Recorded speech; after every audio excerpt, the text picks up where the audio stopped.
Good morning, everyone. Lots going on as usual. Today is Sunday, November 23rd, 2025. If you haven't started Christmas shopping yet, Black Friday is coming up, right? One of those things. You should probably get on it. The delivery windows are closing and the malls are emptier and emptier. It's very interesting, actually. I go to the mall sometimes and it ain't what it used to be. I'll tell you that. I remember Friday nights at the mall in the early 90s, right? And looking around, it's very different. There's a lot of stores that are closed. I was in a different mall in a different city and walking around there, and it reminded me of being in a mall in Newfoundland. Pretty busy, like pretty okay busy mall, but still they had lots of stores closed. And I thought, like, this is interesting. Businesses are moving online more and more, and people are not going to these places. I wonder what will become of them. Probably housing for migrants. I hope that I'm wrong about that. A new pipeline on the horizon. Mark Carney and Danielle Smith. I think that the reason this budget passed is because everybody in the House of Commons, except Elizabeth May, and we'll get there in a minute, knew that there was a pipeline coming, and they didn't want to stymie the pipeline being started. Maybe. I don't know. Could be wrong about this, but it just feels like this is one of the reasons why the budget got through and why Poilievre did what he did with regards to the budget, which I think is underhanded and dishonest to his base. But what are you going to do, right? So it seems like there are rumors that the announcement will be this week and a pipeline is coming to the northwest BC coast. And so Elizabeth May is going to lose her mind. And I've got a video of her explaining to Andrew Scheer why the pipeline embargo or the oil tanker embargo on that coast is important in the strait. And probably they're going to try and go around the strait. Like they're probably going to try and have a terminal up where the ships that go out from Alaska are terminaled. But we'll see how it all plays out. But I think Elizabeth May is going to be upset, either genuinely upset or she's just going to try and make political hay with being upset. So new pipeline maybe announced this week. But again, we still have to get through all of the approvals, all of the First Nation approvals. If it's Northern BC, Dave Eby's already said hard no, dog, right? There's no project. No way. It's never going to happen. So we'll see if this actually comes to fruition or if Mark Carney is pushing this forward knowing that it's going to be screwed over at a later date. Maybe. We'll see. No new funding for climate zealots at COP30, so that's good news. Trump calling for Democrats who made the video telling the military to disobey his orders to be in jail. He says they should already be in jail. He's not wrong, really.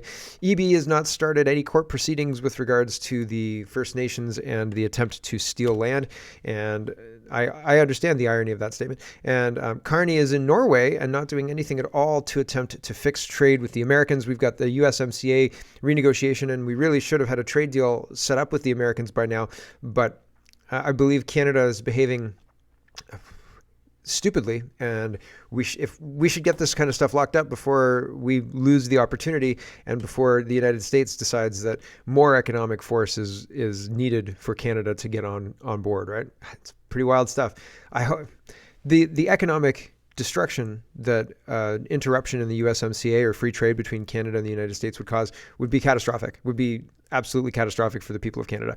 And so I hope that doesn't happen. Like, I don't want that to happen because, hey, I like chocolate cereal and, a standard of living above like poverty level, right? Like, so there's lots to get to. Let's get to it. First, Wealth Moose is talking about trade and what is going on with regards to trade and how Canada is behaving, what we're doing, et cetera, et cetera.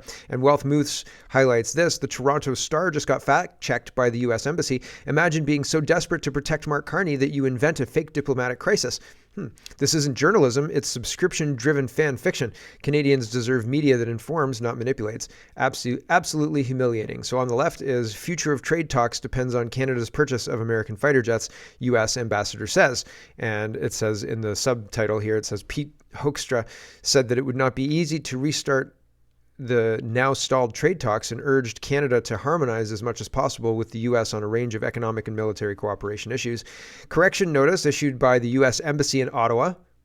They say November 21st, 2025. It has been reported that during an exchange in the Canadian Manufacturers and Exporters Annual National Manufacturing Conference, U.S. Ambassador to Canada Pete Hoekstra said the future of Canada-U.S. trade talks depends on how Canada Canada's review of its decision to buy U.S.-made F-35 fighter jets turns out, as video of the interaction clearly shows. Ambassador Hoekstra did not make this statement.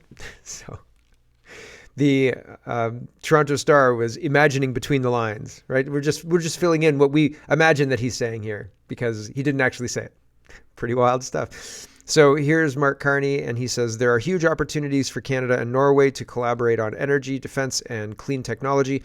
At the G20 summit, this guy and I discussed how we can work together to build up these industries for our workers and businesses. Now, some truth is in this here. There is stalled trade talks, and it will be not easy to restart these stalled trade talks, and Canada should make good faith attempts at harmonizing with the United States. That's just good advice. You know what I mean? Like, I don't think these are controversial statements. I think there's a lot of truth in this. Now, tying the U.S.'s participation in trade talks and future trade talks with whether or not Canada buys the F-35 jets, maybe that's overstepping a line or something like that. But again, a lot of the things that that are highlighted here are actually true.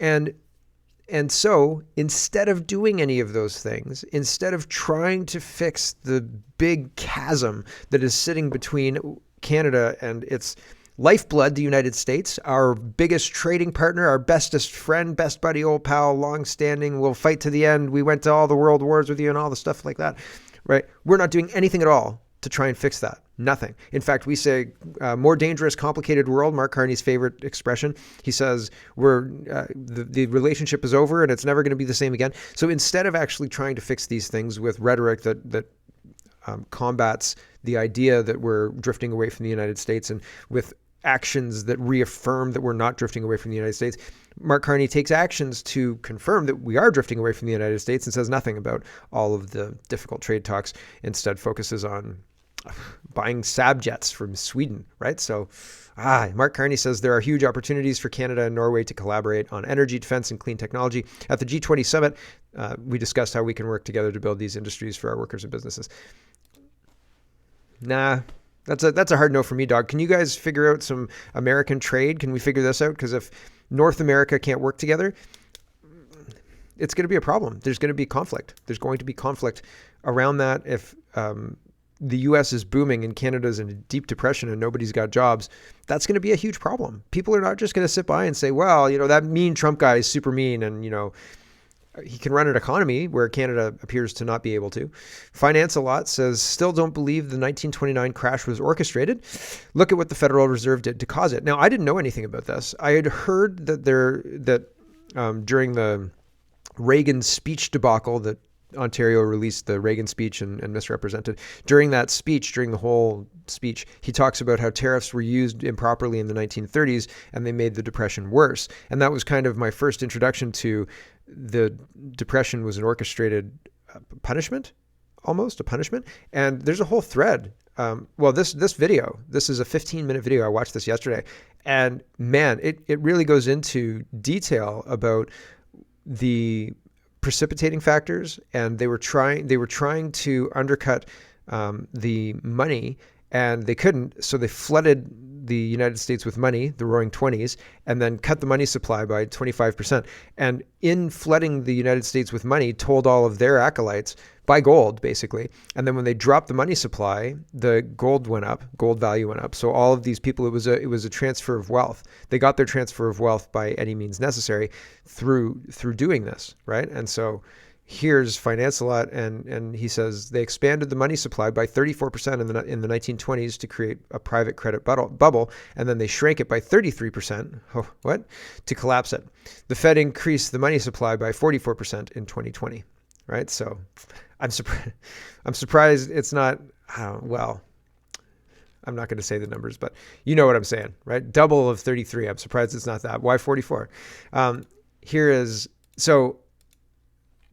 If you want more information on how the Federal Reserve and all of the players working in tandem used their power, their monetary power, to cause the Great Depression, check this video out. It's well worth it. And there was another one as well, talking about another financial crisis, just a couple of scrolls down on the same thread. Really, really worth it. Really, really interesting. And it goes by very quick. Like 2x speed, no contest. James says, so much for Canada First.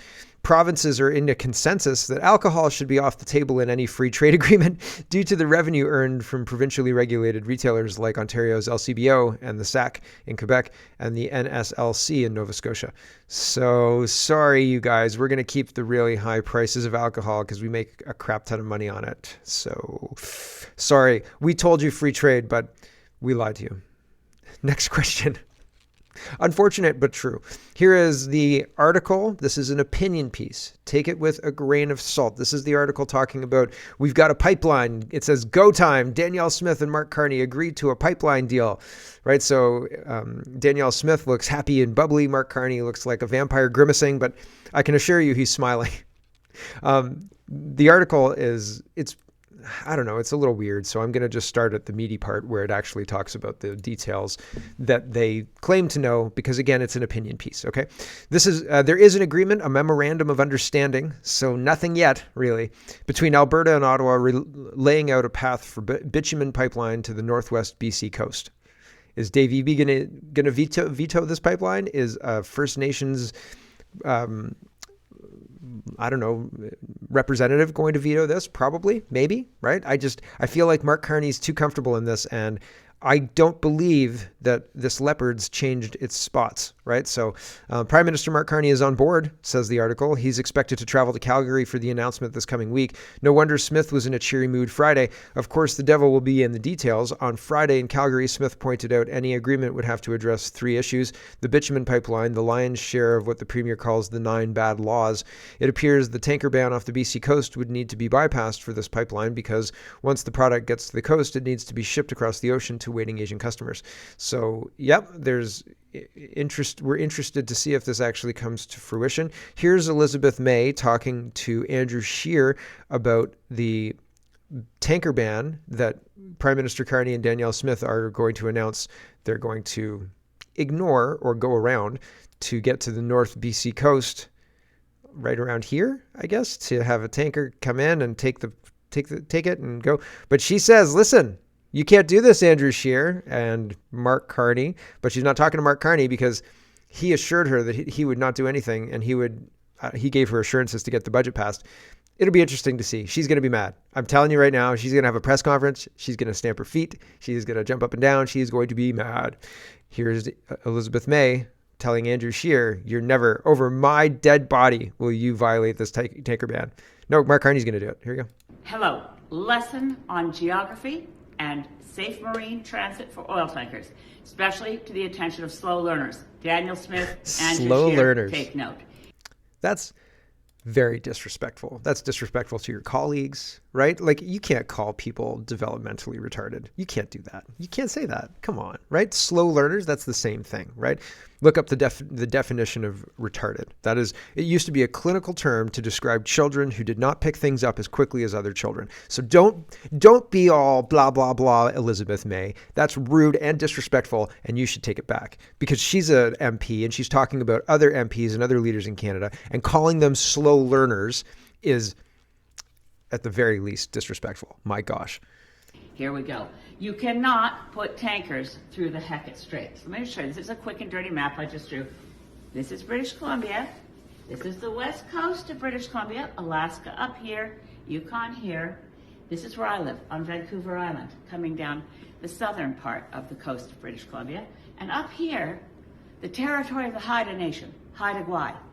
In between Haida Gwaii and the northwest coast of British Columbia is the most dangerous body of water in Canada. That's right. Right here, the Hecate Strait is covered by the tanker ban.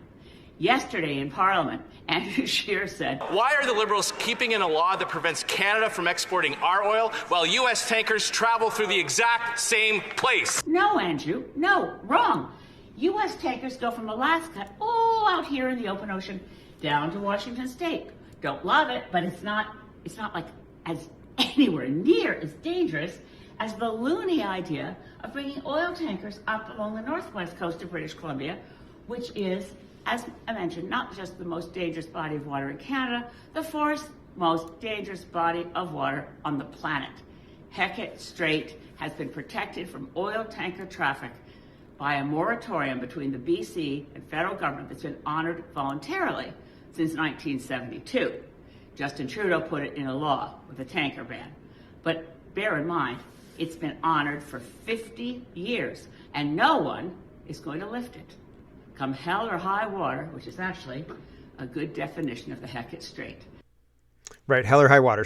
Sorry, not over my dead body. I thought she was being more dramatic than that. So there's that. So it'll be interesting to see if we get a pipeline, if EB scuttles it, if a First Nations representative scuttles it. Who knows? I don't know how, but I feel like we're not out of the woods yet. This pipeline still has question marks, and I'm a doubter. Food Professor is talking about a big company leaving Canada for Washington State because of all of the headwinds in Canada are negative, and it's not a very good place to open a business. And so here is the Food Professor talking about this industry leaving Canada. It's not good news, he says. So that decision actually was pretty key. We've been waiting for this for a while, but according to the Globe and Mail, there is a rumor now that they've committed to build that terminal in Washington State. So in the United States. So potash, which is really a critical resource coming out of Canada, would be going through the U.S. and then to be shipped all over the world, mostly probably in Asia. It's a disappointment because it's a major investment that is going to the U.S. If it's true, of course, I don't think that the company confirmed anything. But if it's true, we're losing out. So I think a lot of people were hoping that it would be built around the Vancouver area, but it's not. It appears that it won't happen. So there you go. So EB's NDP is scuttling project after project, and the reason is because it's not business friendly to build in BC or in Canada more broadly. Here's CTV News, and UPEI Campus Food Bank sees students' visits surge by 60% as costs climb. And if you read the article here, it talks about how kids are having a hard time because everything is more expensive, and the pantry logged nearly 2,900 visits in 2022 and 4,600 visits in 2024. They say more classmates are turning to free groceries to stretch budgets as costs climb. Another sign the affordability crisis is hitting campus life hard. And the quote is, it's not just affordable food, it's also paying rent, paying tuition, paying for textbooks, paying for your phone bill, electricity. There are so many expenses, says UPEI Student Union President Lusanya Kawara. I'm getting that wrong, I'm sorry. Unfortunately, students are the first ones to cut expenses on food. They'd rather skip a meal to afford different things.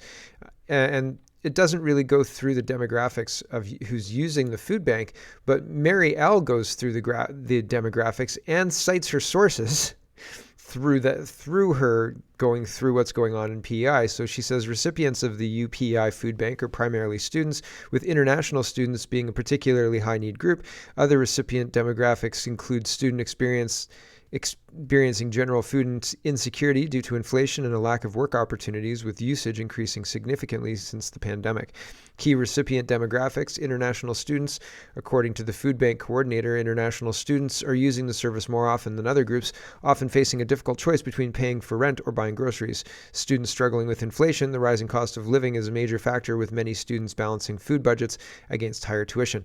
Students facing job shortages. A lack of available work has contributed to increased need, with some students now relying on the food banks as a primary source of food rather than just for a forgotten lunch, reports Yahoo News. General student population. While specific demographics like gender, race, or year of study are not detailed for UPEI food bank specifically, national studies on university food insecurity show higher rates among women, racial, ethnic minorities, and first-generation students, notes this university study. So it's just interesting to me where it seems kind of sanitized, where there are issues And we are creating a situation where we are importing a population that needs to rely on food banks to feed themselves. And that's not the intention of the International Food or the International Student Program, right? Like those kids should be here and they should be able to feed themselves.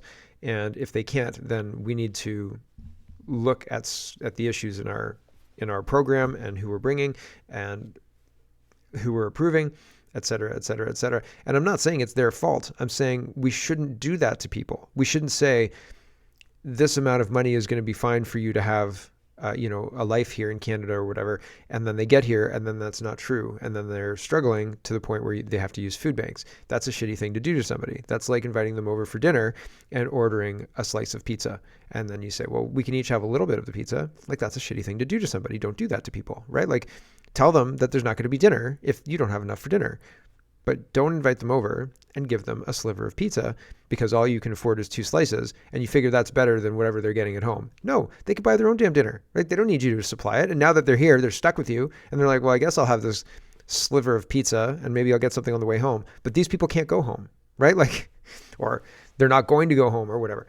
But if you're a student, right, it's not like the hope that you put on that, you feel like a failure if you say this is not what we thought it was and I'm starving here. You feel like that's your failure. You know what I'm saying? So it's one of those things where there is a societal push to deal with these shitty circumstances once they get here, and that's bad. That's a very, very bad thing. We shouldn't do that. Satire Squad, what are we at, 21 minutes? I've got to say goodbye. We've got tons more show coming up talking about the United States and the land being the land First Nation bands who are trying to take the land in BC, despite agreements that cover all of this, and so on and so forth. There's a whole bunch of other show, but I have to say goodbye to the stream. So if you want the whole show, head over to CanadaPoly.com. If not, that's okay. We'll catch you later on today at the Kitchen Table Talk. And for everybody else, we will carry on as soon as I've ended the stream. And that's done recording. Okay, we're all good. Satire Squad says, asylum seeker admits he flies home, buys a new identity for $100 and returns for fresh benefits. Why work when Canada makes it this easy? It's honestly incredible, the man told reporters. You just show up, tell them that you don't feel safe, and boom, housing, healthcare, spending money. I don't even change my luggage anymore. Canada doesn't care. Full article in comment section. Yeah, we don't care. It's wild. They care about me making fun of their ridiculousness, but they don't care about people who are taking taxpayer to the cleaners for $80,000 a year. Asylum seeker admits he flies home. Blah blah blah. This is CTV News reporting it. Wild, absolutely wild. Helana says, why doesn't the minister know? $97 million is how much Budget 2025 is spending to get more internationally trained professionals like doctors credentialed over the next 5 years. I asked the Minister of Health what the annual targets for this program will be to increase the number of doctors in our healthcare system. She says the Liberals don't have the targets yet. That sounds weird. If they don't have the targets yet, how do they know it's going to cost $97 million? Huh, right? So here's that exchange. Here we go. Focus on health, and it's obviously important to the entire country. This foreign credential recognition. We need doctors. So how many doctors will that allow to practice? So as I said, this funding is going under ESDC, even if we are talking about health. And ESDC is now working on it and putting, they are developing targets. What I did, and I said it already, is I spoke with my counterparts, all the Minister of Health. Excuse me, sorry to interrupt, but how much of this will go towards credential recognition for doctors and medical profession? How